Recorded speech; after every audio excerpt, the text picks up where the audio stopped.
Hey everyone, welcome to Plants and Politics. I have some potentially great news to share in regard to the fake candidate scheme down in Florida. There could be some new charges coming. According to newly filed court documents, numerous people and companies have been notified that they're actual targets of an investigation into the vote siphoning scheme in Florida. Or they could be targets of a separate but related matter, which I'll explain just in a few minutes. So this, as you all likely know, started with the arrest of former Republican state lawmaker Frank Artiles and the man who he paid, I believe it was over $45,000 or just under $45,000 to pretend to be a progressive candidate. That was a man named Alex Rodriguez. And they did that in order to siphon votes away from the Democrat in the race. And it worked. So now investigators have sent what they call prior to letters. And these went to various people, which could be a precursor. The letters, could be a precursor to criminal charges being filed against these people. Former prosecutor and current Florida law professor H. Scott Fingerhut. I know it's a funny name and it doesn't sound real, but it is. He explained that these letters are used to alert the person so that it gives them the opportunity to willingly take part in an interview with prosecutors and to open up the lines of communication. He said that it's similar to the target letter used by federal investigators, and it signals that an arrest may be forthcoming, although he said it's not guaranteed.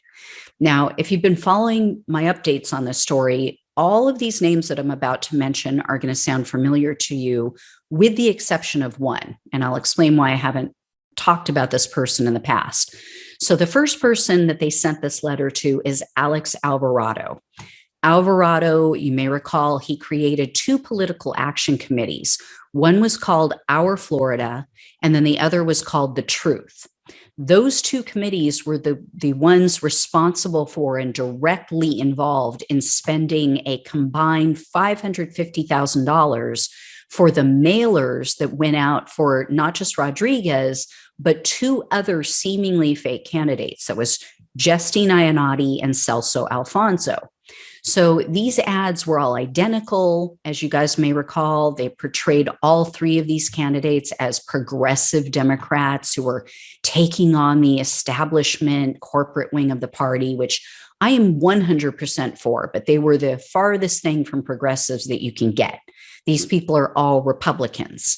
In addition to Alvarado, the chairman of the company that funded his committees also received a prior to letter. That's a man named Richard Alexander.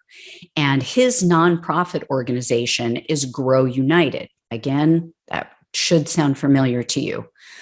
So Grow United gave Alvarado's two political action committees the money, but they got the money from somewhere. So they followed the daisy chain of the money, of the funneled money, and they traced it to the nonprofit that contributed over $1 million to Grow United. They have also received a prior to letter. That's an organization called Let's Preserve the American Dream. Now, the one person who I haven't mentioned who received one of these letters is a Democrat. He's supposedly a Democrat, Democratic fundraiser, Dan Newman. Newman, for some reason, was encouraging other Democrats and organizations to donate money to Grow United. He alleges that he was doing so because he believed Grow United was helping to elect Democrats. So I hadn't mentioned him before because I honestly believe that he just made a stupid mistake, that he was fooled. But now I'm not so sure because this prior to letter is not a good sign. Now, one person who I was shocked to hear didn't receive one of these prior to letters was Pat Bainter and his company, Data Targeting Inc. So for some reason, they didn't get a letter, but I'm hoping maybe that's a good sign because remember, Data Targeting is the company that paid Artiles $15,000 a month to do some sort of work for them in the lead up to the 2020 election. And Bainter has a history of being involved in shady dealings surrounding elections, not just in Florida, but in other states in the country. So it would be nice for him to finally get what he deserves. So hopefully, I'm thinking maybe they're targeting the smaller fish and then they're working their way up so they can take down the big whale. I don't know. But the Orlando Sentinel did report that his chief financial officer has spoken with the investigators. So we'll see where that goes. Now, the reason that I said that these prior two letters could be related to a different investigation is because the prosecutor admitted that there's a parallel investigation. That's a direct quote. Here's how this all came about. The Orlando Sentinel submitted a public records request for the bank records of some of these dark money groups. They want these records to be made public. Well, Let's Preserve the American Dream filed a motion to block their request. And in a hearing last week talking about that matter, the state's attorney's office prosecutor, a man named Tim Vandergeysen, he admitted that the bank records have nothing to do with the fake candidate case. He said that they are actually related to the parallel investigation into Let's Preserve the American Dream and several other individuals who have business ties to Artiles. And in addition to the prior two letter that Let's Preserve the American Dream received, they also received a letter from the state attorney's office that informed them that they're being reviewed for, quote, possible violations of Florida election laws and campaign finance laws.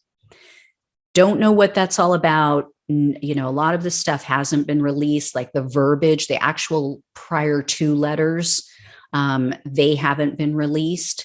So we don't know what's in them, what they're actually being accused of or looked at, for what crimes, potential crimes, I should say.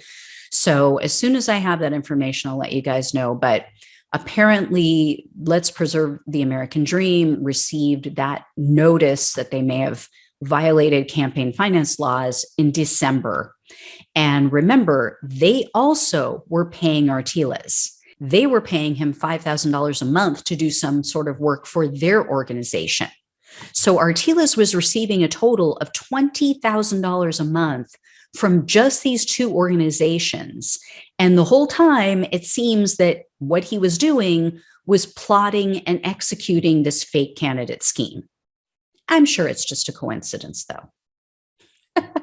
But actually, really, what I am very sure of is that these people are probably sorry that they got involved with him, that they brought him into the mix, because this guy was a total mess. I don't know if you guys remember the backstory on him, but he was basically forced to resign from his position as a state lawmaker because he's a racist and a loose cannon. And he was forced to resign after he was caught drunk yelling racial slurs at his Black colleagues. But they thought, yep, this is our guy. Let's bring Artiles in. Let's get him in here to rig elections. What could possibly go wrong? So it was absolutely no surprise that, he went and tossed a few back at Jason Broder's victory party, and he starts bragging about how he rigged the election for Ileana Garcia. I mean, the guy is clearly a complete insecure hot mess. You never want to do business with somebody like that because they're going to blow it for you. They have a big mouth. They have to shoot it off because they are so insecure that they have to try to prove their worth all the time. They're always trying to whip it out.